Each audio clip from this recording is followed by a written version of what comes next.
अस्सलाम वालेकुम दोस्तों, पाकिस्तान और बांग्लादेश के दरमियान पहला मैच शुरू होने में सिर्फ ही चंद लम्हे बाकी रह चुके हैं।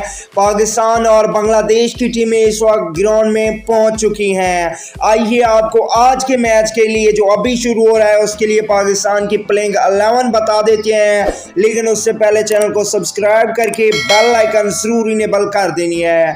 तो दोस्तों आज की मैच की प्लेइंग 11 में मोहम्मद रिजवान, दूसरे नंबर पे कैप्टन बाबर आजम, तीसरे नंबर पे फखर जमान टीम का हिस्सा है, चौथे नंबर पे आज का मैच हैदर अली को खिलाया जा रहा है, पांचवें नंबर की बात करें तो यहाँ पे शोएब मलिक खेल रहे हैं, छठे नंबर की बात करें तो यहाँ पे खुशदिल शाह आज का मैच खेल रहे हैं। इसके अलावा सातवें नंबर की बात करें तो यहाँ पे मोहम्मद नवाज, आठवें नंबर की बात करें तो यहाँ पे शदाब खान खेल रहे हैं, नौवें नंबर पे हसन अली आज का मैच खेल रहे हैं। इसके अलावा शहीन शाह अफरीदी भी आज का मैच खेल रहे हैं और आखिरी नंबर पे हारिस रऊफ को पाकिस्तानी प्लेइंग 11 में डाला।